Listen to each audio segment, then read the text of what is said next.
one man saying that is fine. If that's your opinion and you're not in it, that's fine. But there is an entire market of millions and millions of people that agree that it is a store of value. So, you can think one thing, but there's also a market, and markets tend to become efficient over time.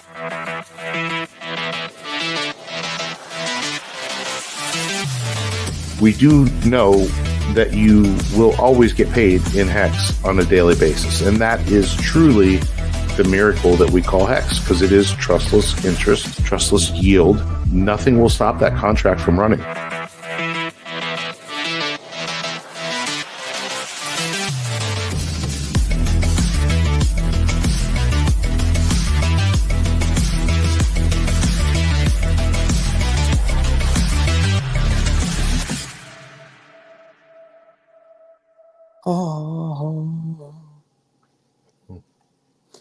Hey everybody, welcome into the Creed of Crypto live stream. How are you doing? I am Broke Boy Crypto. As you can see, my actual face is not here for now, but it will be, I believe, shortly. Here with my friend and co-host, as always, Crypto Ewok. And we got a good one for you tonight, folks. If you take a look at the thumbnail, PulseChain. Are we headed to the promised land, this bull market? Things are popping off right now. We got Bitcoin soaring to new all-time highs. I got bad news for everybody right now. We have a major Bitcoin pullback to under 90K right now. So sorry about that. We're a little bit down right now. But welcome into the chat. I can't see it myself. Ewok will probably shout out some people here in a moment, but appreciate you guys being here tonight. Smash the like on the way in. We do this every Wednesday night at 6:30 p.m. Eastern Standard Time. But yeah, absolutely insane, this market right now, especially Bitcoin. Not really anything else at the moment, but things are going crazy after the Trump winning the election, of course, last Tuesday. So, Ewok, how are you this fine Wednesday evening? I'm doing good, man. Love the prices. In fact, Bitcoin, I think, back up over 90,000 now. So, okay. Gonna welcome in some of these folks here. Valiant Lowkey, good to see you. Viper Styles, the Rat, DJ and Moon Boy in the house. We've got Hex Fisherman listening from work. Medi Stang, Rocket Mob, Brownies, DJ Cryptomatic, good to see you finally catching us live. That's all we've got so far. Welcome in, everybody. Smash the like on your way in and subscribe if you haven't. Obviously, I think most of these folks have. I think we have subscribers only can comment. So yeah, we do. Good to know you all are supporting. We appreciate it so much. And yeah, let's jump right into these charts. Let's take a look at them. Yeah, just crazy what we're seeing with Bitcoin right now. I mean, we saw it just barely peek its head out to a new all-time high kind of during the election last week whenever Trump was pulling ahead. Now, of course, I mean, we're in a whole, the sky is the limit. I mean, it can do whatever it wants to do basically right now. And seemingly with Bitcoin, it's like every single pullback is this short-lived little, bitch pullback, and then it just starts to take off again, just showing like just crazy strength. ETH has, of course, moved up because, everything kind of is right now, but its ratio is still garbage. It did go up to 0.04. I just saw a bit earlier. It's back down to like 0.035. So its ratio is still down, although the price has gone up to about 3,400. But yeah, just taking a look at Bitcoin right now, Ewok, you and I were talking about this the other day, just how crazy it's been looking. You admitted like you didn't think we'd even get here by the end of the year. I don't know how I really felt about it. I mean, 90K kind of seemed like a stretch by the end of the year, but pretty insane that this is where we are. So what do you make of this breakout? And if we end up touching on it here, that's fine. But we're going to talk about whether this cycle kind of seems more like 2017 or 2021 based on like your experiences before, because this wild move right now just seems familiar to me from 2017 a little bit. But yeah, anyway, what do you think about where we're at right now? Well, I forget what I had said, but I think this is where I thought we would be end of year. I thought 85, 90,000 would be, the target. And it still may be, we're going to get some pullbacks. We're going to get some sell-offs. Like you said, though, this little red candle is minuscule compared to these, last three. Now we're on the daily chart. These three weren't that big, but, right away on the day after president was announced, We went from 69,000 all the way up to 76. So, right there was a $7,000-8,000 move, and it's been doing those type of moves ever since. There's two candles that are, quite sizable. You go from 80 here to 89 on this one of these last candles, and it seems to be that the market is approving of what's happened. There's really no other way to put it. People have gotten very bullish very quickly. And I do hear this sentiment of why isn't PulseChain moving? I don't understand what's going on. Well, you have to remember that, yes, and we can compare it to 2017. Obviously, Hex, PulseChain, they weren't around back then. But as far as Bitcoin goes, you look at these moves back then, and there were some crazy parabolic, upward movements. So, you get into where it technically started early 2017, and it was January, it was $750 roughly, right around there, $700-800, and it ran all the way to 20K. So yeah, that was a sizable move. You got a 20x from the lows. So, and that wasn't even the low. I guess it was for that year, but so yeah, but the candles that I'm seeing though are more than what a lot of these were. You look at these daily candles, and they were just every day was a little bit up, a little bit up. I'm already seeing a lot more sizable movements, more like this one. And like, this is one of the bigger candles that I've seen. And you're talking 2,200 up to 2,900. I mean, obviously the volume and the market cap was a lot smaller then.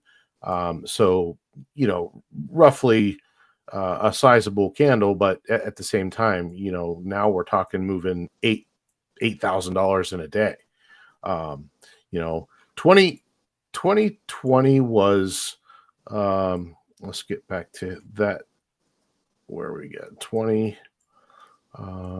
when it started here in March of 20, that was, there weren't very many big candles there either. Like, so, I mean, for what we're seeing right now, some of these candles are just massive. And it does show the picture more of the institutional money that has now entered the game. So, I really think that is the product of some of these crazy moves that you're seeing.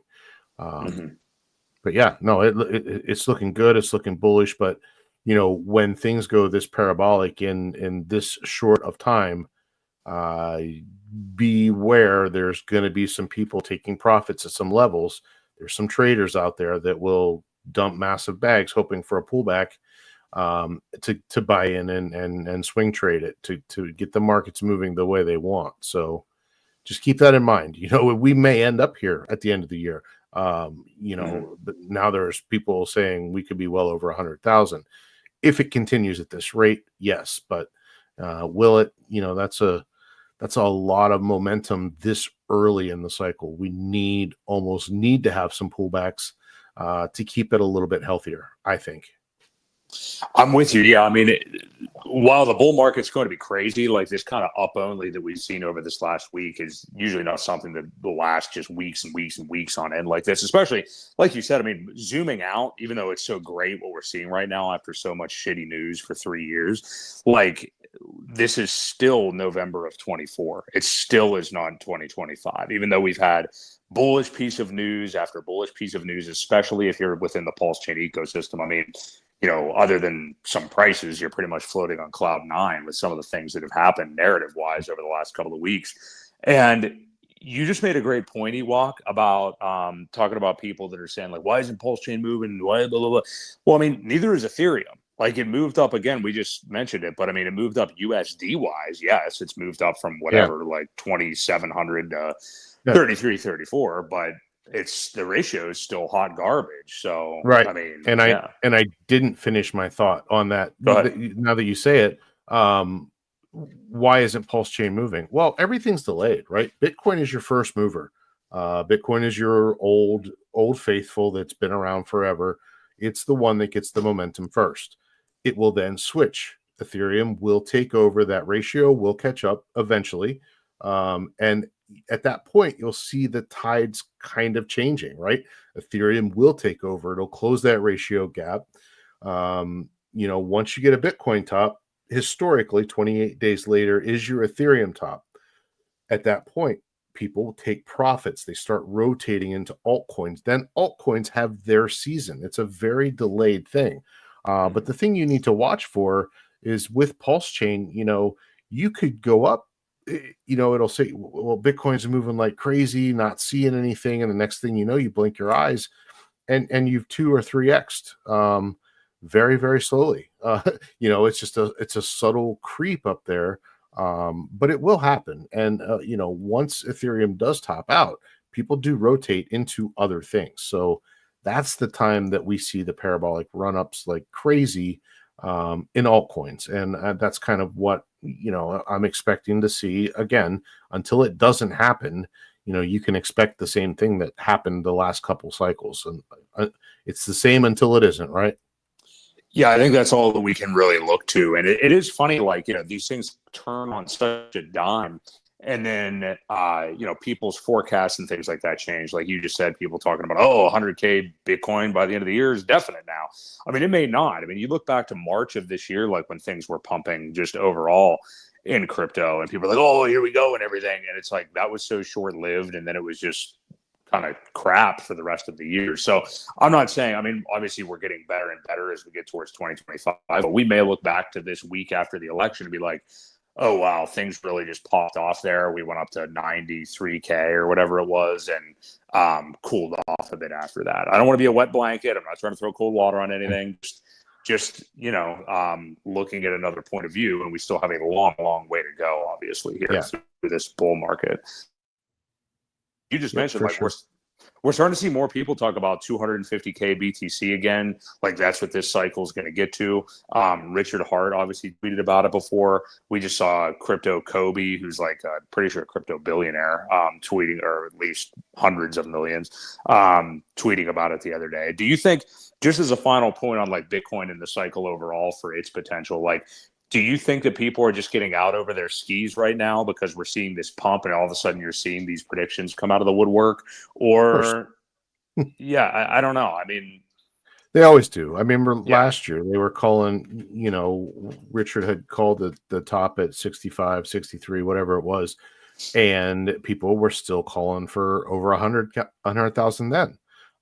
So, it happens every cycle. People are always pushing that narrative that it's going to go a lot higher than expected. They want people to buy their bags. That's usually what you're seeing when people talk that way. I think people are kind of getting ahead of themselves. There's nothing wrong with putting a target out there this early. But when you start to see things roll over and that time in the cycle, has arrived, and people are still calling for $1 million Bitcoin, that's the time that you want to kind of watch out. So I see you've arrived. Hang on, let me add you here. There we go. Remove your other one. I removed your other one. We good? Boom. Yep. Yeah, you got me? Yep, gotcha. Sweet. Nice. Okay. Technical difficulties. Sorry, folks. Yeah, little impromptu computer reboot right before we went on the air there. So if you liked AI Pikachu version of me, let me know. I can throw that back up for you guys. You did get a Pika friendship confirmed from Valiant Loki there. Oh, so. Beautiful. Thank you, Valiant Loki. Perfect. Okay.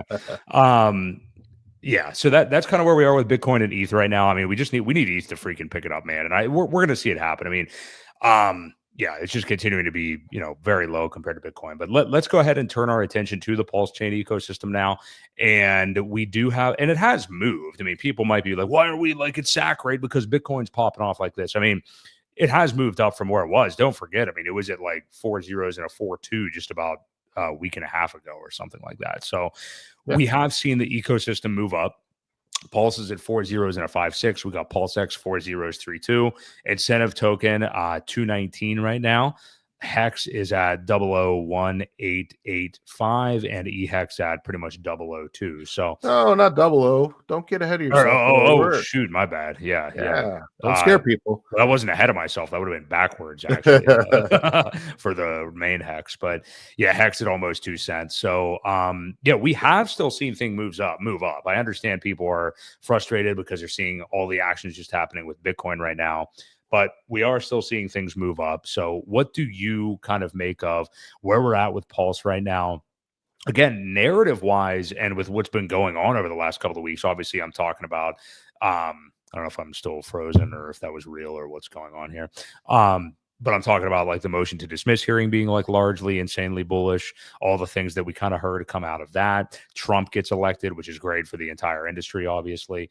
But yeah, what do you want to look at the chart of here, Ewok? I guess we should at least kind of look at Pulse, but where do you think we are here? Is there any remote chance of revisiting the lows again? I mean, I can't even imagine that happening at this rate, but what do you think about where we're at here? I can't imagine it either. Obviously there's always a possibility that could go back to touch this 4.544 level. I think this is probably the last level of support to see first. If it busts through there, then it, there's several layers that it could go down. Then the 4 zeros and a 4 would probably be the next stop. But no, I don't see, when you say revisit the lows, you're talking down here in the quad 03 area. I don't see it. I don't see it. I think there's enough bullish sentiment out there that people are kind of looking to scoop up some things at some hefty prices and get good discounts. I just don't see it going that far unless there is, I never say never. There could always be a whale out there that just gets frustrated that it's not moving fast enough for them, and they decide to dump a big bag. Well, that would be great. I mean, in terms of getting it for the discount, and not allowing them to see the ride up in price. But I think at this point, most of the weekends have been washed out. I think most of the players that are in it from here do have some conviction, some long-term beliefs. And I mean, other than the casual pullbacks, I don't see it going much lower than this 4.5 level, 4 zeros, 4.5. We're at 5.5, almost 5.6 now, 4.056. So I mean, I think we've experienced the worst of it. I was watching Axis on RH Max's show, and he laid the very first Ethereum chart up over this, and it looked really good. Like, I mean, this is a completely different market now. There's so many more things out there, but it is following things fairly well. And from where we're at now and where it could go, we could be back at SAC level, in no time. It really would take that much to get there, because SAC level is 3 zeros and a 1, right? So I mean, it's not even all-time high levels when you're talking. No, that'd be like 3x SAC rate, actually. Almost. So I mean, we only need a 2x from here to get back to SAC.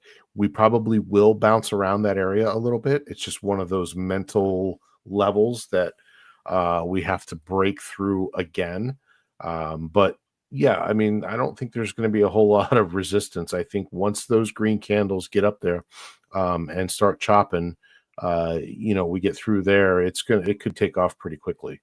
And yeah, I think this is 2.8 is 2.8x of SAC rate is our all-time high, basically. Yeah. You know, yeah, there's a lot of good here on the horizon. Like I said, I think we've seen the worst. Obviously we don't want to come back down and make a lower low. But if it does pull back in this range, again, there's nothing wrong with that. It's healthy. It keeps going as long as we're seeing some movement up, which I think we will. Yeah, and actually, like I asked you about returning to the lows. I mean, contrarily, up you went away from it, but yeah, just looking at where we're at right now, I mean, there's a lot of room to just continue to run up when it comes to Pulse. I mean, it seems very clear that we're gonna head up there pretty quick, and we talked about that, like that knee jerk thing that whenever it starts to move, you're really not going to have much of a chance anymore. So, I mean. I'm acting like every moment that we still get below sack right here, just funneling everything I can to the ecosystem, obviously. So looks like we got the Pulse X to Pulse ratio This here. is the Pulse X Pulse ratio. It's still looking good. It's still in an uptrend. Like it hasn't broken that uptrend in quite some time. I'm just checking through all the prices here, looking at them, like to kind of do it while we're streaming and take a look. This one's chopped around too. I mean, it's just lots of accumulation is what it's looking like to me, especially here on incentive. We don't have any of these big sellers anymore. I know there are some net sellers out there, the people that are just, doing it to profit. They've provided liquidity just to sell. And we know there are some of those out there. You can tell by the volumes increasing a little bit, not too much. And then as far as Hex goes, I think Hex is looking pretty good. Yeah. So yeah, there's a lot of upswing. We've broken past this previous high here at the 1.9 zone. It did pull back a little bit, but I think this is another resistance level as of right now. It did break through it a little bit and then pulled back. So I think once we can get out of this zone and take off, there's really no stopping until about 3 cents would be one of the last levels, and then that would be our all-time high for PHEX anyway. So yeah, no, things are looking good. The ratio is a little worrisome. We're almost at 9-1, which seems worrisome or not worrisome. Not. I mean, I'm not. Kind of easy to buy EHEX here, I guess is what I'm saying. I mean, most people won't, but Yeah, I mean, it could take off a lot. It could close that ratio very quickly. I mean, a couple big buys. There isn't near as much liquidity, other than it's. I think we're down to just under $1 million worth on the sell wall from BankX. So yeah, just under $1 million. But this could just chop sideways for a while, and people are nervous about it. But we'll eat through it. I mean, I'm not too concerned. Once things start to really pick up on this side of things, I think we'll be okay. I think so too. And I mean, not like it's been the main thing I'm DCAing into, but I've definitely been buying a little bit of EHEX every time I'm DCAing right now. So some people, I know that pisses them off, but that's exactly kind of why you want to buy it, I think. So, right. Yeah, I think we'll definitely see that thing close a little bit. So, I mean, yeah, the ecosystem is definitely looking bullish. I mean, we have moved up, but yeah, to our points earlier, Bitcoin has kind of been the unicorn right now as things have gotten bullish after the election. Even Ethereum really hasn't charged forward yet. So we just got to wait for those things to kind of coalesce. And I think it's definitely going to happen. So, yeah, bullish times ahead for sure for the ecosystem. Let's see where we want to go next. If you do have a lot of good pieces of news, Axis, yeah, as long as you're good with it, I think we're going to be good with it. So next Wednesday, the 20th, Axis Alive, yeah, should be on the air again. So should be good stuff. So let's turn to this real quick. So with everything happening with Trump right now, so he's in. I just saw it today. He was in the Oval Office. He's talking to Biden and stuff. They're shaking hands, kissing each other, making out. Everything's all good now. But there's real rumors starting to circulate, and even calling them rumors or acting like this is such an unbelievable thing really isn't even the best way to look at this, I don't think anymore, but like real rumors that Gary Gensler could be stepping down voluntarily by the end of this year, actually, from the SEC. We've had the discussion before about like, does Trump actually have the authority to fire him? We had that discussion last week, and it's like, well, no, not really, but kind of, because he can do this and that.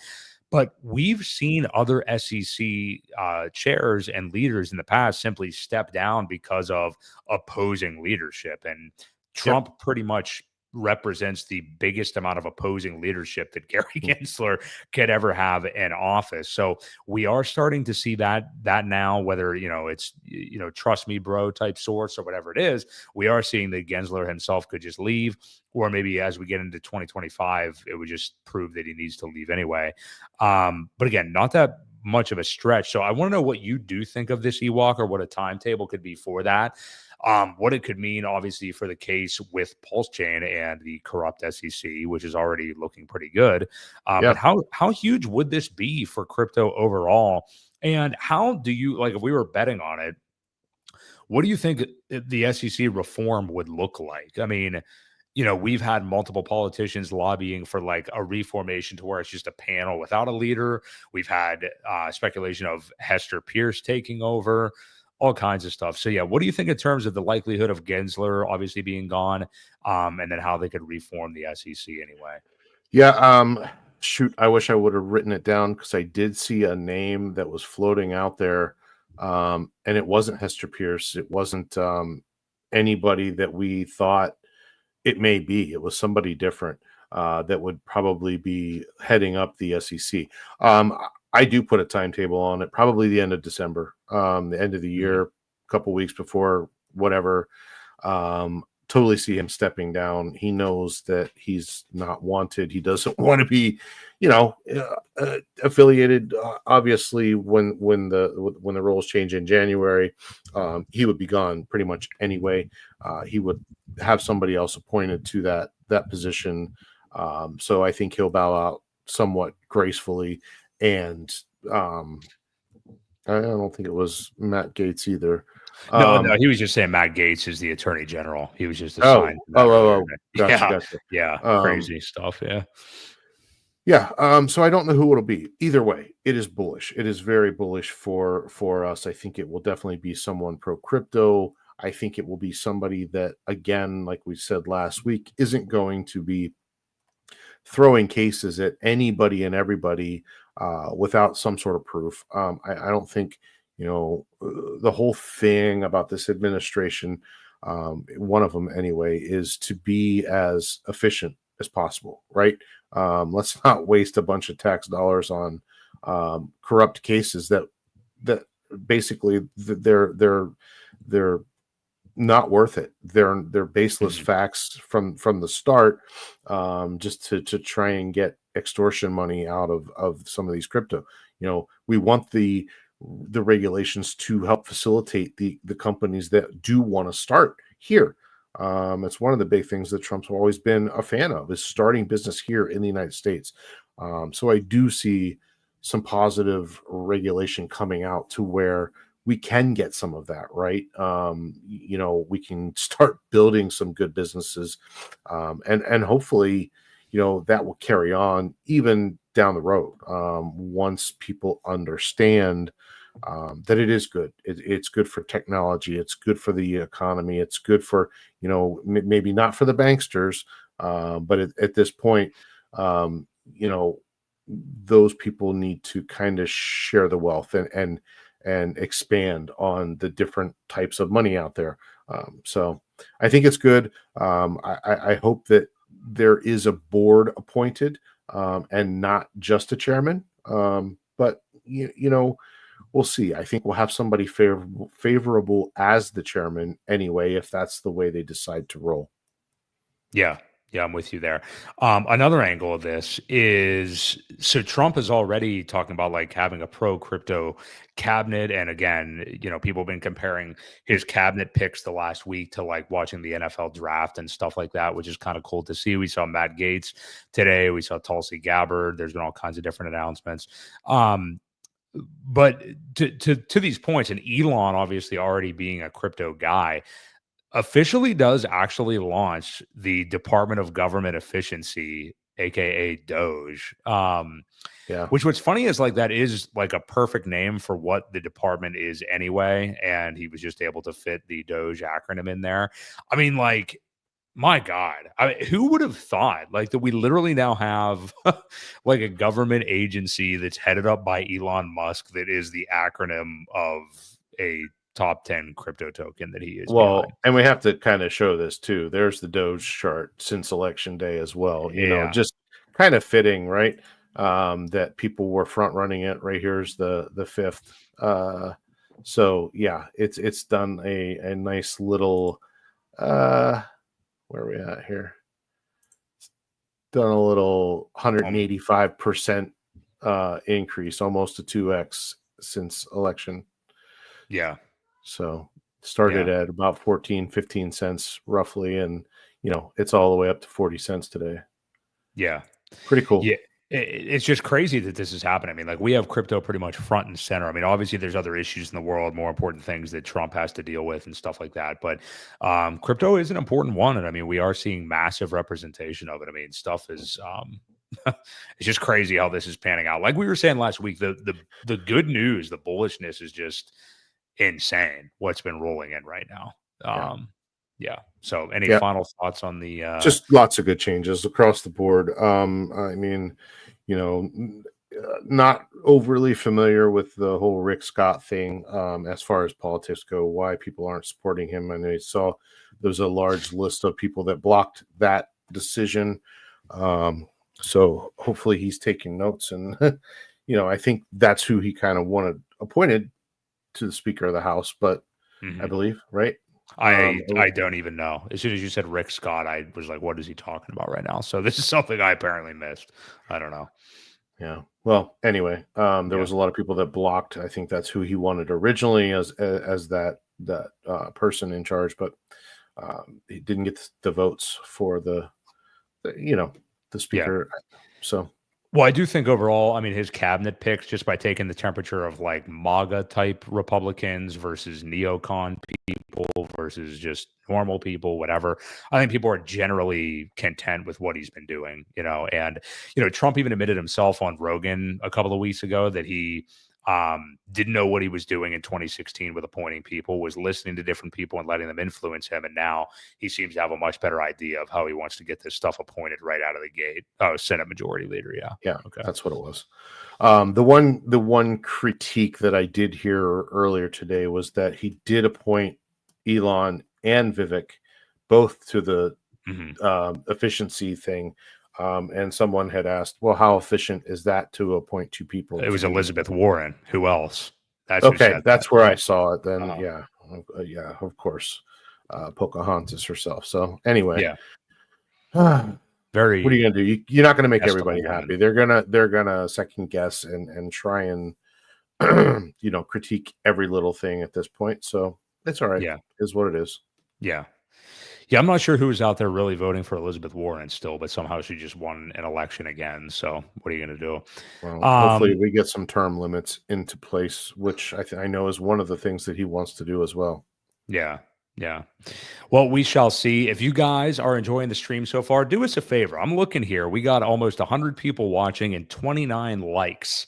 That's kind of like the hex-EHEX ratio. So do us a favor and smash the like if you're enjoying the stream. Help support us, help support Real DeFi and this ecosystem. Push us up in the algorithm so more people get the message of PulseChain here in this bull market. We appreciate you guys being here for sure. Chats have been awesome the last few weeks. Let's look. I guess we can touch on this real quick because it was a little spicy what happened the other day. This is the final kind of government thing that we can talk about. But the not so big piece of news after the election last week was the FOMC meeting the day after. There was pretty much a 100% chance. Everybody knew that they were going to cut interest rates by 25 points again. That's exactly what happened. The more interesting thing, though, as usual with these, is something that happens in Jerome Powell's kind of rhetoric and speech after it. And while I didn't pay much attention to all the nuances of what he said about the market and inflation, which we actually got inflation data in today, and it came in a little bit higher than they expected at 2.6%. Just kick that can down the road again, boys. I don't think that's coming back. But an interesting question was posed to Jerome Powell. You're actually the one who sent it to me when it happened, Ewok, and it was somebody asking him if Trump would ask Powell to leave, would he? And he just simply said no. Keep in mind, of course, Powell is a liberal, Democrat, and he's been acting in their best interests over the years. So this is another one where I don't fully know. I mean, the Fed is like their own little mafia. I mean, I don't know what Trump really, in terms of, buttons he can just push to remove somebody. I don't know that that's possible as much as like politicking and doing little things to persuade or get somebody to move, kind of like we're talking with Gensler, could maybe happen. But the Fed runs all. I mean, the Fed is different. The SEC is just a little piddly shit organization that, no one really takes seriously. The Fed is, I mean, that's like the deep state, basically. Like these are the guys that control the money and control the world. So what did you make of that little exchange? And, it seems like Powell isn't interested in leaving anytime soon. Well, he's not, because he's, obviously, as we know, the Fed is a private organization, not affiliated with the government at all. However, they were created by an act of Congress, and they can be removed by an act of Congress as well. That is one of the things that I did learn, because I was curious as to how would that play out? How would it have to play out for somebody to be reappointed or a different person placed as the Fed chairman or whatever it is? They could completely do away with the Fed. Now, that'll never happen. Obviously, as you said, deep state is very deep. And they do control pretty much everything. So unless a weird act of Congress would come in and say, we no longer want the Fed, it could be done. But it would have to go that route. So, I'm not surprised by his comment. He's feels very safe with where he's at because of, again, what it would take to get him reappointed or out of there. But I think if with the right people in place, they are talking about ending a lot of taxes. They're talking about ending the overtime tax and the tax on tips and things like that. I think the Fed needs less power. I really do think that something needs to change. And, there are so many things on Trump's docket list of things to do, but it would be one of the best things, I think, for our country to go back to a world without the Federal Reserve, back to Hexgirl just said it, going back to sound money. It's I got it. There you go. It would take care of a lot of problems and a lot of things. Unfortunately, the world is run by very, very wealthy people who we may or may not know their names. But that's just how the world works in the central banks. So it would be a very tough pass. But, now's the time to do it, right? This administration. Yeah. Now would be a better time than ever if they can actually get that done. But they just seem, I think this is a group that it just seems like is not going to go away, obviously. So we'll see how things go with that. I'm sure that, in terms of what the Fed are going to continue to do as we go into 2025, though, we figure to continue to see interest rate cuts. I forget, I think their next meeting is in January. I think it's no, it's actually mid-December, my fault. So they do have another one before the end of the year. So we'll see what it is that they do at that time. But yeah, that's where we're at with the Fed right now. Jerome Powell says he's not going anywhere anytime soon. So we'll see how things kind of pan out there. Yep. This is a really interesting topic that we definitely have to talk about. So this has been a big thing within the PulseChain ecosystem, Hex, all this stuff over the last week. And that is what to make of some Hex OG whales that are suddenly coming back into the ecosystem. And when we say suddenly coming back, what do we mean by that? Well, they may have really been here the whole time. They're still holding tokens and stuff like that. But I guess what we mean in this sense is like a visible, seeing them on Twitter again, seeing them in spaces, maybe on videos, streams, stuff like that. Obviously, we're mainly talking about Rock'em Rochelle, which is a name that like many people watching may not even know, actually, because you got to remember with crypto cycles, I mean, things can change so drastically. Like it's a completely different market seemingly. And a lot of people don't know some of these names from the last cycle. Maybe they're not familiar with the Highest of Stakes Hex movie and stuff because he was a part of that. But he's been back recently. And you and I both just checked the stream out with like him, brother KG from Internet Money. Lit was on there. I think I'm missing another somewhat big person, but Scuba Steve. Oh yeah, Scuba Steve, who apparently is in kind of close quarters with Rock'em. But so they were all on there for like a 3-hour stream last week. Rock'em shared like his opinions on what he thought this ecosystem was going to do in a time frame, which I'll get to in a little bit. But he's been the main one, but we've seen people as the market has started to turn and it seems like it's safe to come out and play again, kind of, and crypto is about to be accepted by people. Trump wins the election. You're seeing people kind of come out of the woodwork. And I don't mean, this is a guy that's obviously bought the Hex ecosystem and everything over the last few years, but we're talking all kinds of people are going to be coming out of the woodwork in the bull market, which we're going to kind of get to. But what do you make of OGs kind of coming back and the timing of it, Ewok? And specifically, I do want to ask you about Rock'em Rochelle, because whether you have known who this guy is or you don't, and you're just like, hey, I'm just into PulseChain, I know what Hex is, I bought this stuff, but I don't know all these personalities from the last bull market other than the ones like Crypto Coffee and, different people that have stuck around and always been a face. But kind of tell everybody a little bit about Rock'em Rochelle. We know he's like a pretty big mega whale.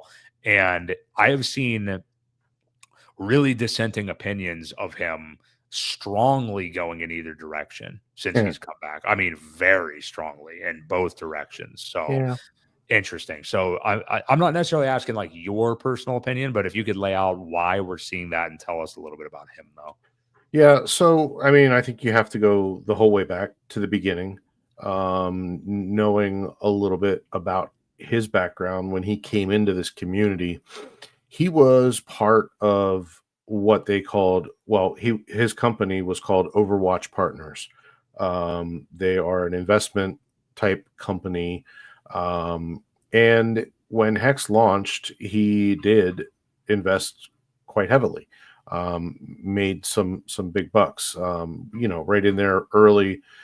With the adoption amplifier, they got in with some large sums. It was found out that one of the wallets that were used, obviously we have a bunch of wallet watchers. One of the wallets that was used to purchase some of this was also a wallet that was involved in a scam back in the day called Substratum. There was a token that was released. People didn't. I don't know the backstory on it, but a lot of people lost a lot of money. And it was funny because one of the wallets that was originally investing was tied to one of those Substratum wallets that ended up on the good side of things. That was one of the projects that he was involved with. So I think if you look, there are places, I'm not going to dox his real name, but his real name's not Rock'em, but he goes by that anyway. There are sources out there. If you want to find it, you can.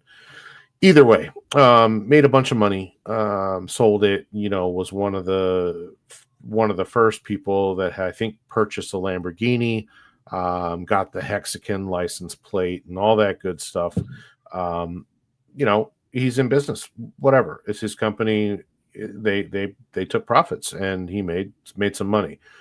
People, number one, don't like that. Obviously, when they're trying to make money and people take profits, that's, people get upset. My opinion is it's your money. You can kind of do with it what you want. What I don't like is people that talk out of both sides of their mouth, right? They're going to say that they're going to do one thing. Meanwhile, in the background, they're doing a completely different, right?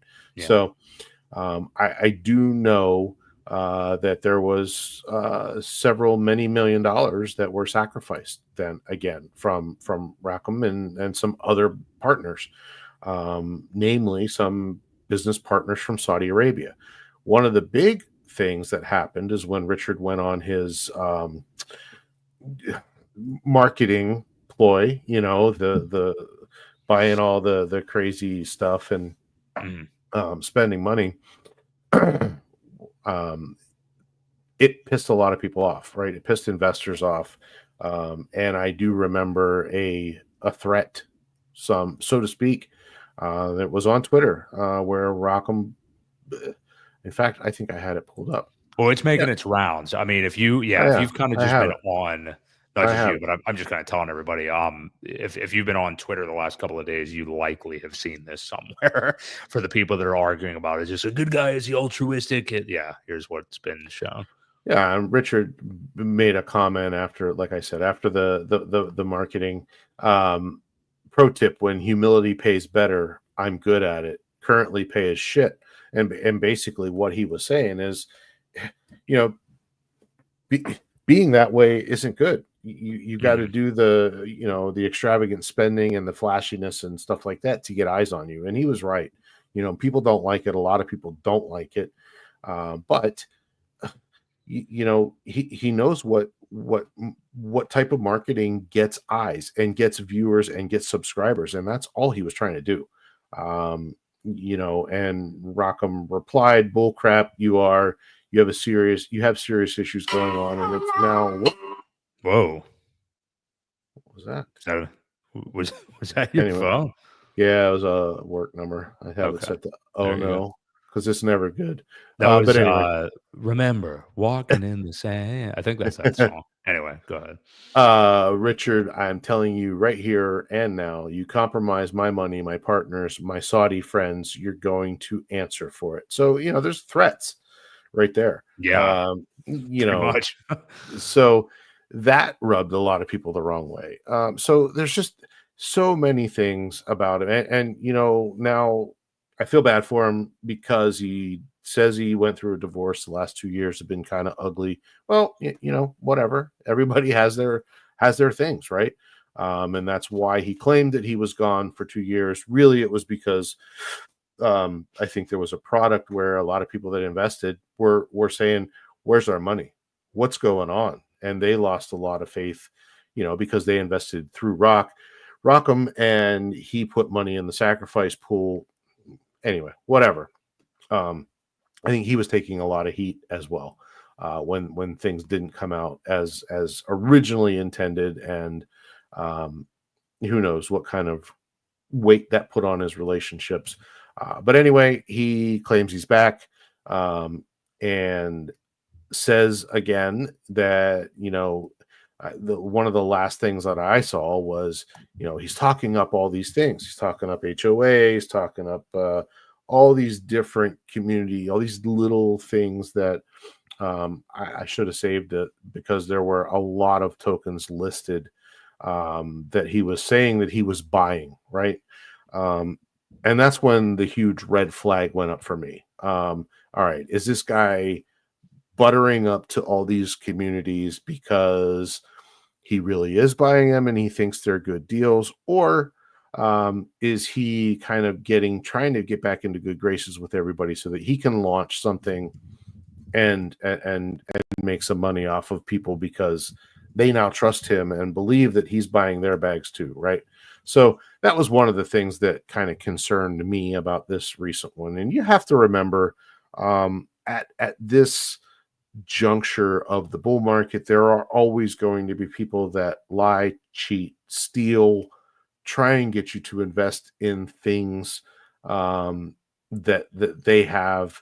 They'll come out of nowhere with these things, and it happens. There are going to be some good things that come out, don't get me wrong, but the odds are anybody that comes out of the woodwork now trying to get you to buy something or invest in something right before the bull market, beware. Just be very, very cautious, and hang on to your money. It's going to do better in your hands than theirs. So that's where I stand with it. Just proceed with caution. I don't know what his intentions are. I don't know. I saw somebody mentioning that a lot of his things were removed from the Highest of Stakes movie. Yeah. They claim, or what I saw was they claimed that was kind of, it just the way it worked out, that they had to cut a lot of things to make it. And he was more focused on being one of the executive producers or whatever it was. And either way, Yeah. just be careful. I don't know what his intentions are. I hope that he's a benevolent whale. But again, people will say that they're doing one thing and do another completely opposite, while talking a good game. So Yeah. who knows? Who knows? It is very interesting because again, I'm seeing people that, I just know from this community from, multiple different just that have come from multiple different opinions about other things, and a lot of them have surprising takes back and forth on this guy. It's just very interesting for me to see. And for what it's worth, knowing whatever we do know about him in that spaces the other day, somebody basically directly asked him, like, what are your expectations for this ecosystem and in what kind of time frame? And he basically said a 250x for Pulse from today within 16 months. So, I mean, that would be by first quarter, of course, of 2026.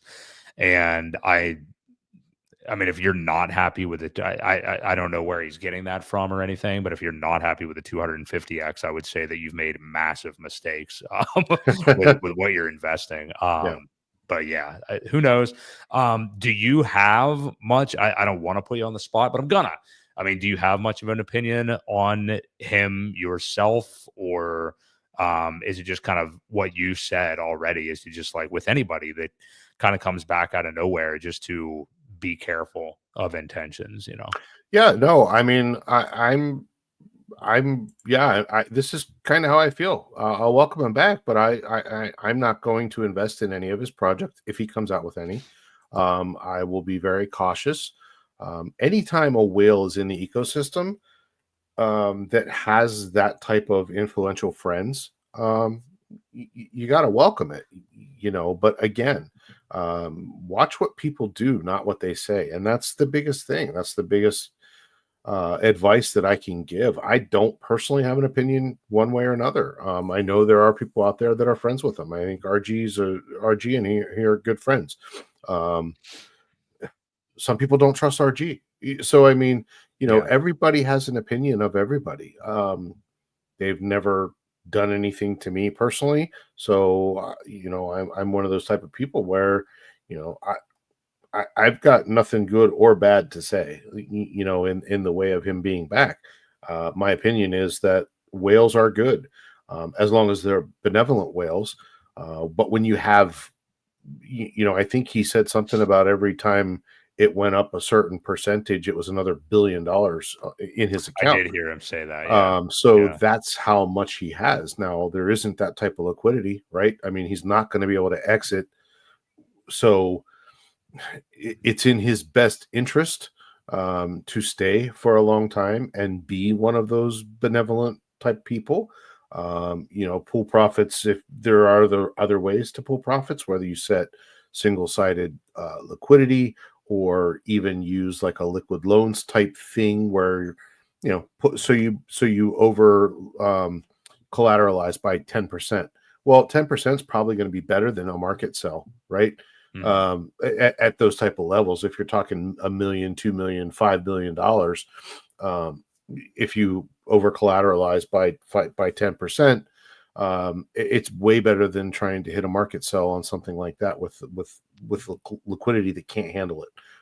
So there are ways for him to exit, but I mean, I think it would be in his best interest to stick around and watch it grow. I think he believes in it. I hope he does.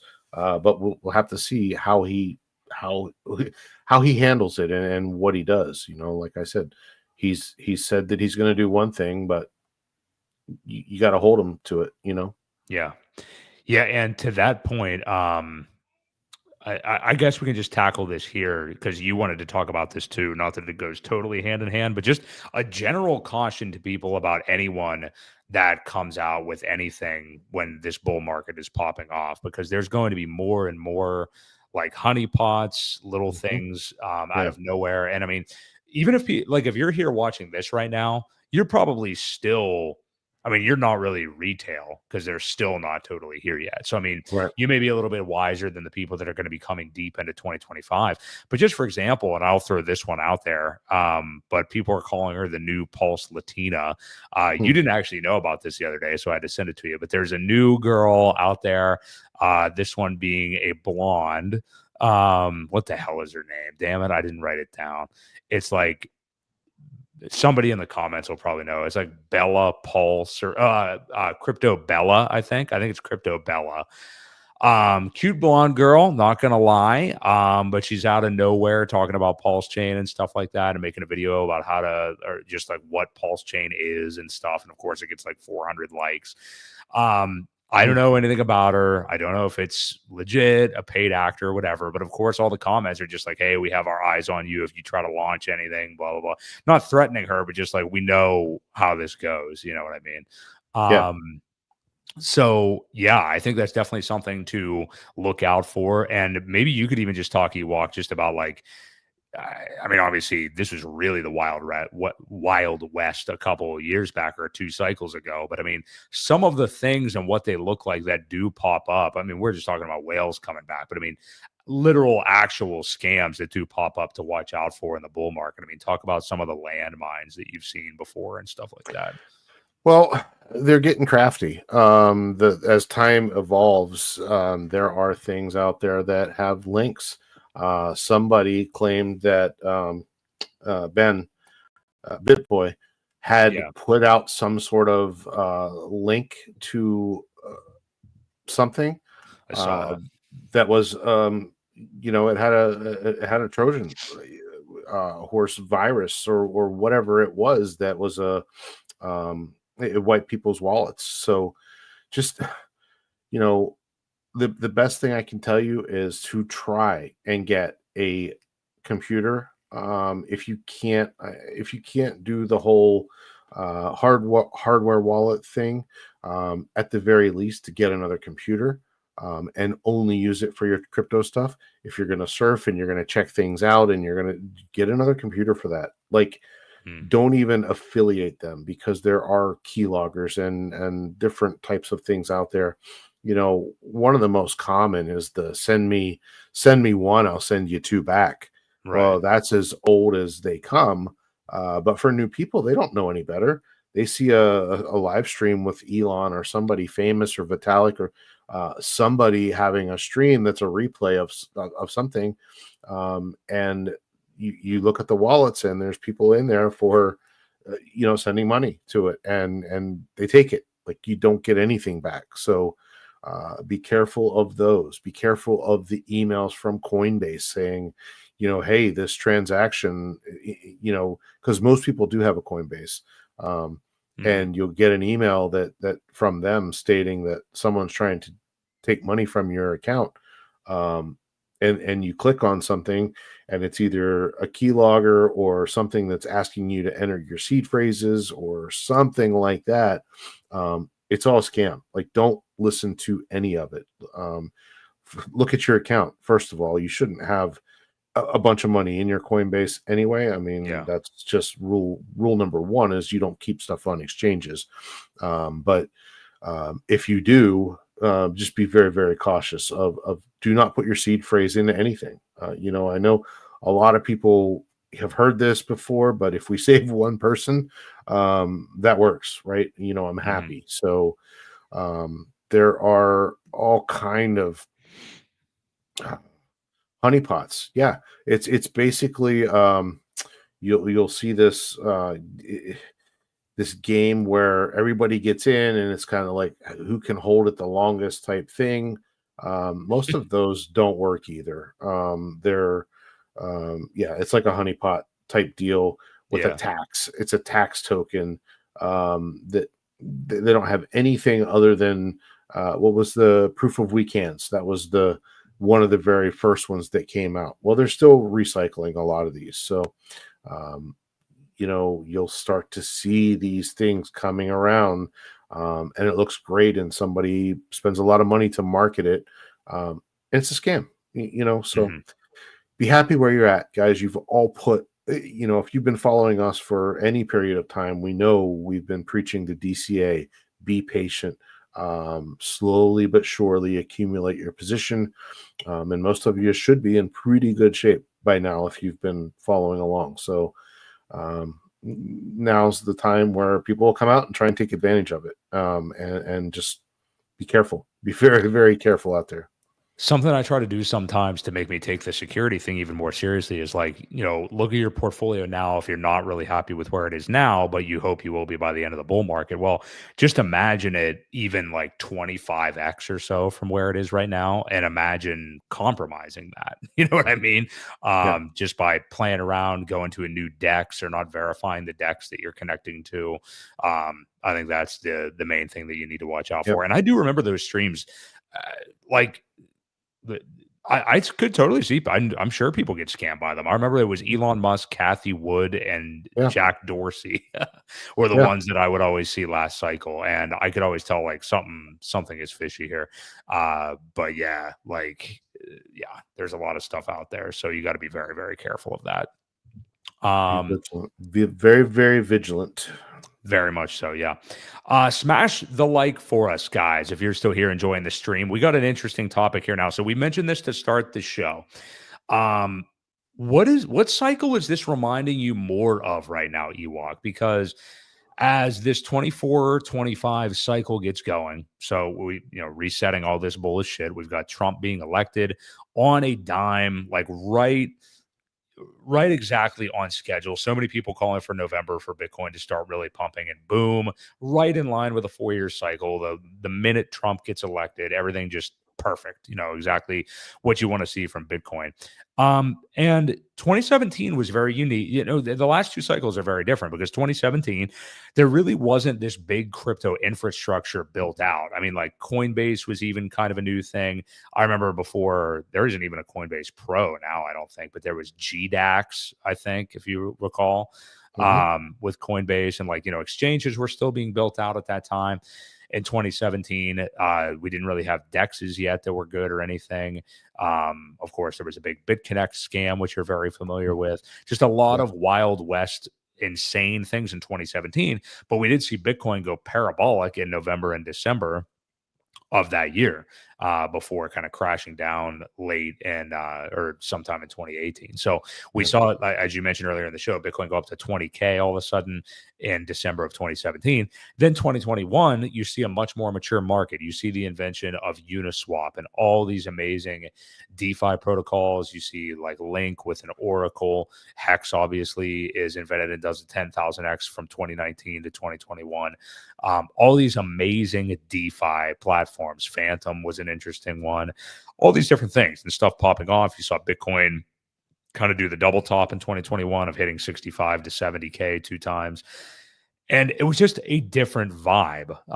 And now here we are again, still trying to really define what this cycle is all about. And that's another conversation we could have either next week or maybe later. Is it a meme coin cycle? What is the big narrative here? Is it cults making a comeback? People talking about that, all these different things. But what do you, so far, not that we're that deep into it to know yet, but do you compare this more to 2017 or 2021 right now? Because right now we're just seeing Bitcoin pop off. We don't have the big like DeFi summer. It's all about DeFi, like this huge innovation. We're not really seeing that necessarily this time around. So what is this reminiscent of to you more so right now? Well, it feels like 2017. However, you mentioned that a lot of things weren't built out. Like we are so far advanced from where we were then. But I guess the feeling, right? Now 2017 is when I got in. So I don't remember. Obviously, I didn't wait through a bear market to get this feeling. So for me, I do remember how it kind of came into play in 2020. and things got heated up and started taking off, right? So that was my first through the bear market into the following bull. I I think the run up though reminds me of 2017, how it just every time you turn around, it was going higher and higher and higher. I don't think 2020 was like that a whole lot. 2021 ish.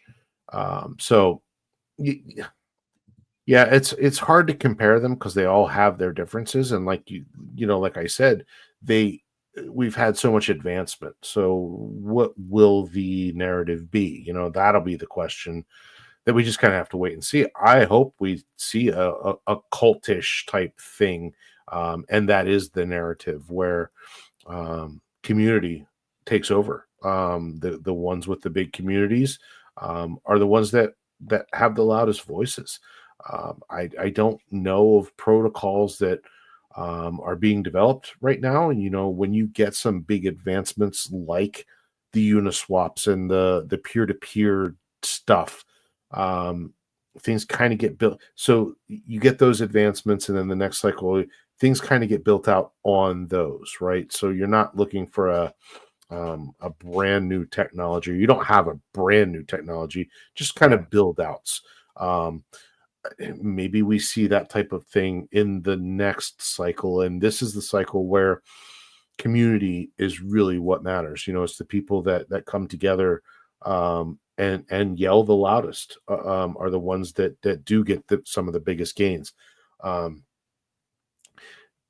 Memes had their play. Even, you go back the whole way to even 2017, CryptoKitties was one of the first memes that were out there. Now they were NFT type things, but I still consider them meme-ish, right? In that sense, where then you start getting tokens that really don't mean anything. they're just a token, and it's the people that yell the loudest. So I think the community definitely will rule this cycle. I haven't heard of anything crazy technology wise coming out where this is the new hot thing. And even if it were, I would be skeptical again, and I can see why people were so skeptical of Hex, right? When something like that comes out, people stay away, right? They know what works, and it is a risky play. Luckily, I had followed Richard into the whole thing in the building process and saw how it all kind of came together. Haven't been really following anybody else like that is behind something with that much passion and a project that's about to launch. So I don't know. We'll see. The price, like I said, though, reminds me of 2017, but it's got more of a it's a combination of both, I think. That's the best answer I can give. That's you. A cop-out answer, right? Well, it is, but it's the best of both. You got a little bit of this part and a little bit of that part, and a lot of advancements. So I think you're right. And any narrative that people have tried to assign other than the memes, like the memes have really been like what's been happening. So like if you're arguing that, I mean, you're kind of just missing the boat, I think. But in terms of anything else where people are like, oh yeah, it's the AI stuff. No, man, it's the real world assets. It's like those are two things that have nothing to do with crypto. You know what I mean? Like DeFi was an innovation for crypto. Like that was, that was specifically for that, which is why it took off and was so absolutely crazy. With the AI shit and with literally real world assets, I mean, you're literally talking about stuff that really you're forcing into the crypto space. It doesn't really have anything to do with it. Slap AI on the name or real estate or whatever the fuck, and just say that it has to do with crypto. But I guess we can kind of just put this in with this conversation because I think we touched on this for a minute last week, but I'm really intrigued with this Morad guy, the long-haired, like kind of Uber geek that looks like he would be out of like, I don't know, some kind of geekdom type movie. Is a good follow on Twitter, and I know I sent you some of his stuff, and I think he is nailing it on the head. I mean, I think he's not necessarily with like the memes that he's saying to buy. I mean, I'm not as interested in that, But I think he's hitting the nail on the head. This is something that Sami has been talking about for a while, is the whole people are getting hip to the VC-backed layer one, whatever the project is. But either way, a VC-backed seed rounds, we're all going to dump on your head later, billions and billions in dollars of market cap. You stand no chance to make any gains, all that stuff. People are done with it. Now it's like, where can I get a lottery ticket or get in with what you just said, one of these cult-like communities that we are seeing perform? Like that, yes, there's plenty of rugs out there. Just go on Solana any given day. But I mean, there are sticky memes that are doing really well, have done really well, new ones that are popping up that are doing well and figure to do well as you get into the bull market. Like, people want to get involved with smaller market caps that have a good sticky community. And it's we're at the point where like memes have been validated. It's not like a thing anymore. Like, oh, you're going to go in there and buy that Pika coin or whatever. It's like, do you know what this thing has done? Do you know what this thing is capable of doing?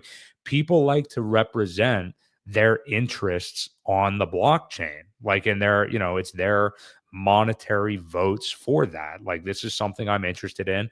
This is my way of representing that. Sacrificing for it, if you will, whatever you want to call it, buying something to represent my interests and what I believe in on the blockchain. And people are doing it and there's no stopping it. So why fight it? And that's what Murad's been talking about, is just that's what people want to do. And that's what's happening right now. Now, what I don't really get with him is why his top 10 list of like best memes to invest in this cycle are all pretty damn bloated. Like, they're all already hundreds of millions of dollars. Well, I'll tell you why when you're done. Well, my final point was just that. Now, his thesis is like, oh, they're going to go to billions and stuff, and they're all still going to do 100x. That's fine, but I PulseChain, we know all these great memes that are on a very small, blockchain that hasn't broken out yet. If you want to go play with Ethereum, Solana, bloated coins, that's fine, but I don't feel as safe doing that. But anyway, go ahead. Well, the reason is, and I've found out recently that he gets allotted a major portion of these tokens too. So that's why he talks about them. So you do have to be careful of that. They do give influencers a large sum, whether there's a VC or not. These guys are getting a large sum of tokens, and they will dump them on your head. So it's like when BitBoy goes, the 10 best cryptos to invest in, or the 5 best tokens, every time there's one of those. And this guy is no different. It's because somebody has paid him a large allocation to talk about them. And he will do a slow dump on your head. I saw somebody in the chat say something very similar. Yeah, Liberty both death. Yeah, there you go. Yeah, so instead of a slow, steady VC dump, you buy a VC insider meme coin that's a quick pump and dump on your head, and that's what a lot of these turn out to be. He nailed it on the head. So,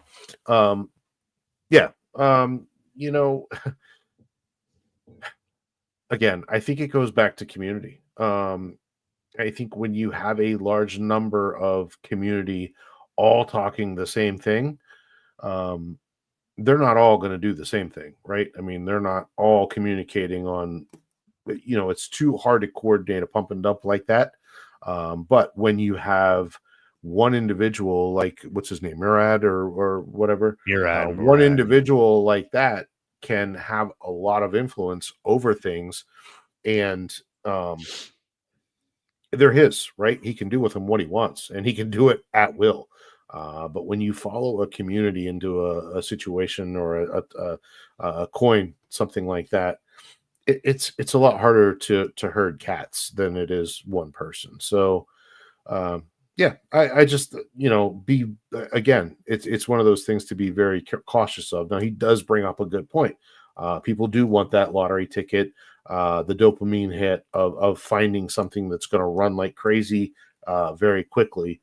But again, you got to be leery of those type of people where they are in it just to pump and dump, and they got paid to talk about it. So it is interesting to me. Cautious.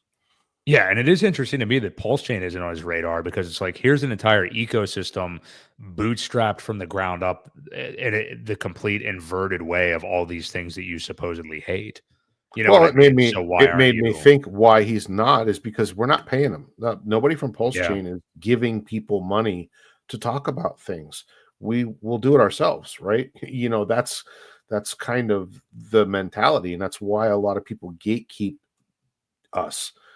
Richard was never willing to give a bunch of allocation for an exchange. He was never going to pay people to have him on his show. He was never going to do that. And I feel that the community has kind of responded the same way. Is we're they did. I know they did to get on, what was it, OKX? I think there was a allocation that was put together by many people to wasn't get that? I think listed, that was MEXC. I don't know or MEXC MEXC. or Yes, yeah, yeah, MEXC. yeah. But it is what it is, and um, I think that's one of the reasons why we don't get talked about is because we don't pay people. Yeah. We're not going to give them allocations to talk about us. We're gonna market it, and we're going to do it ourselves, and that's just how it goes. So that was an absolutely perfect transition by you. And somebody just, I was intrigued by this comment. We could probably wrap up with this tonight. Is ArrowPoint says, did y'all talk about Pepe listing yet? What if our H coins get listed after the SEC, after SEC loses the case? So, Ewok, you just perfectly exemplified kind of like why. Richard's case against exchanges and stuff like that. But yeah, to his point, the news there that Coinbase listed Pepe today with like 4 or 5 other tokens, Pepe being one of them, which I found interesting. And yeah, we've been seeing I've been seeing Hexo lobbying all throughout Twitter about Hex and Pulse being listed somewhere or on Yeah, Binance and stuff. That's been we've had this discussion so many times, and it's the age old argument about like no, we're decentralized, we don't do that. Richard fired off a bunch of tweets months ago that we went over about him shitting all over centralized exchanges, how horrible they are. It's expensive to get on there, all that stuff. yeah, There have been people in favor of both. You just talked about it. Crypto Coffee and some other people spearheaded getting a listing on MEXC. And that's when Richard actually fired off those tweets right around that time, which was an interesting time. But yeah, it's the oldest argument of like, well, you're sacrificing the principles basically for potentially more growth by letting these exchanges have an allotment to have people maybe buy Pulse so they can get right into the ecosystem. It's been so back and forth. But what do you make of this? What do you feel about the philosophy overall, and what do you make of his question? Because I personally, again, I'm going to say I don't think the SEC result or anything to do with the SEC will have anything to do with that happening. no. What's going to happen is going to happen, and they're kind of inconsequential. But I don't know. I want your answer on this. Do you think that they do get listed at some point, or what may happen there? I think at some point, I think longevity will be in our favor. Again, I think the only way it happens is a couple cycles in, and we're still here, and we're still yelling loud, and there are still people that are buying it and staking it. Obviously, you can't stake on exchanges, but um, I, I think. I think the time kind of does us our own favor, and that's all it's got to be. I don't want to bow down, and I think that's one of the reasons why Richard kind of feels that way too. No one probably paid to get Doge listed. No one paid to get ETH or Bitcoin listed. These things just kind of happened automatically over time, and once you kind of earn that right. And I think that's probably what happened with Pepe. I don't know of who's in charge. I mean, I don't know. Is there really somebody in charge of Pepe, or did they just finally listed it because it's still here, type of Right. thing? And I think that's kind of what happens to us.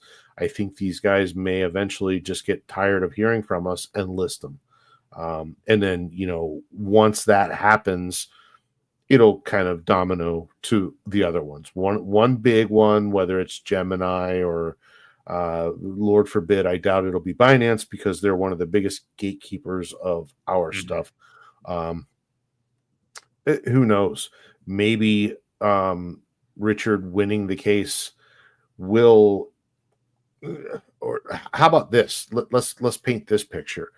We win the SEC case. We create precedent moving forward that Coinbase can then use in their argument, and it wins them a case. Wouldn't that be funny if something like that happened? And then they kind of give us a nod and say, here, we're going to list your stuff, because it potentially helped them. I mean, something like that. I could totally see something like that happening, as to where Coinbase does it. And then once Coinbase would list it, then, all the other ones could open up as well. So you get Gemini, or at that point, Binance would do it, because they couldn't gatekeep the rankings anymore, because we're not on an official exchange. That just throws that whole thing out the window, where they would have to rank it properly. So that's what I see happening. That's what I see how it should play out, and would be the best way to play out. But we did just fine, guys. We did a 10,000x with hacks without anything, right? With just Uniswap. We made Uniswap the most popular DEX before it started to do all its other stuff, and then they shit on us. So it's just kind of the way it goes sometimes, where you are better off, and you do create. Nobody wants to hear it, nobody likes to hear it, but opportunity is before people know about it, and that's where we're still at. It's still opportunity, and people just aren't seeing how undervalued these things are. If they could see the future, my guess is that they would be buying a lot more at these prices, because we may never see them again. Yeah. It sounds like your point is basically, if it were to get listed, it would take something out of our power. Like, we're not ponying up, Richard's not ponying up. Yeah. It would be Coinbase like, oh, okay, hey, we'll just voluntarily do this based on this other thing happening. So I see where you're coming from. I do think it would have to be some kind of scenario like that, because Richard's certainly not going to ever be begging to be on an exchange. That's just not going to happen. And Arrow Point does bring up, what I was basically saying. I think this case could set precedent down the road. People may finally understand and believe that Richard is doing this for all of crypto. It's not about him. It's not about, yes, obviously he wants to cover his own ass.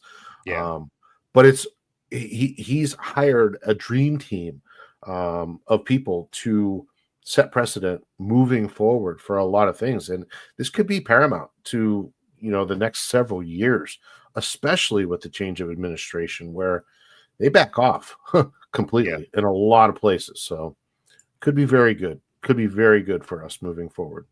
Yep, I think so too. Well, this has been a terrific show. Things could not be more bullish right now. I mean, we just have stuff popping off left and right. Bitcoin hits a new all-time high of about 93K today. I think we're still in this little pullback right now, but that just might mean tomorrow it'll be at 96 or something like that. So we'll see. We're waiting for Ethereum to catch up. It is still November of 2024. So, I mean, just because Pulse isn't where you want it to be yet, or Ethereum isn't where we want it to be yet, doesn't mean it's not going to. Those things are all still to come. Keep your eyes on the prize. I mean, really, this is not a time, and how anybody is finding it within them to be bearish or upset or pissy right now, I have no idea. I mean, what other confirmation do you need? Trump wins the election in a landslide, the Senate, the House, everything belongs to the Republicans. It's a whole fucking takeover. Like, we have that. Bitcoin is just soaring to new highs, right in line with the 4-year cycle. Ethereum's right at the bottom of its ratio to BTC, indicating that alts are at their lows. And this is like our last chance. And you're getting this great indicator from BTC saying, hey, it's time to get going, guys. We're about to go. If you got money sitting around, I'm not going to tell you what to do with it. But if I had your money sitting around, it wouldn't be sitting around. It would already be back in the market in PulseChain right now. So, And again, to those people saying, what, it's funny to see all this stuff happening and PulseChain's just sitting there. Well, this is what we're saying, guys. We said it earlier in the show. It trickles down. It's a trickle down type thing where one will run and then it goes to Ethereum and it will run and then it goes to alt and then it's our turn. So again, to your point, what you just said, if you've got money sitting on the sidelines and you're wondering why isn't PulseChain doing anything, well, it's not its time yet. That's the way it's been. That's the way it will probably be again. No guarantees or financial advice, but man, we are right there. Like it's about to trickle down, and you're going to see things starting to pop off that if you miss the boat, you're going to kick yourself. Just watching it go up, and then you're gonna be waiting for dips. You're gonna wait for a dip that never happens. Exactly. So yeah. Don't get caught with your pants down, man. And I would encourage people to look around too. Look at some of these shit tokens from last cycle and where they are right now. For everybody that's like, oh, it's PulseChain's down. It's only PulseChain. Everything else is moving. Polygon is crap. It's at 40 cents or something like that. It was over $1 at some point earlier in this bear market. Okay. Yeah. It's at like 40 cents. Phantom's at like 80 cents. It was $3.60 last cycle. Polkadot, pure hot garbage. And you know that they're dumping on you all along the way as well. Cleveland Steamers left and right. So, you know, Aave is another one. It was like 650. Yeah. It's down to what? 170 right now. I think it might be lower than that even. Yeah. I'm looking at it. It's 170. Okay, that's higher than I would have thought. But yeah, all these tokens, like look at some of the tokens in the top 50, top 100. They are butchered from last bull market. And not only that, they're probably never going to those prices again. And you're getting dumped on along the way for sure. Okay. This feels like it's so dead because it's the inverse of what all those things do, you know. And if you've never heard of the magic carpet ride idea, I encourage you to check that one out as well. So yeah. I think that's where we're going to wrap up. There's probably too many people in the chat to thank tonight, but Viper Styles, DJ and Moon Boys, NJ Dub, Arrow Point, good questions, Liberty or Death, of course. We appreciate all of you guys. Wild SJ, we saw you in here earlier. Axis was here earlier. Tune in next week. We just talked to Axis. We'll have him on again next week for a really good show. But appreciate you guys. We do this every Wednesday night at 6:30 p.m. Eastern Standard Time. Like the video. We appreciate you being here. From Crypto Ewok, this has been Broke Boy Crypto. We'll catch you guys next week right here on the Creed of Crypto. See you guys. See ya.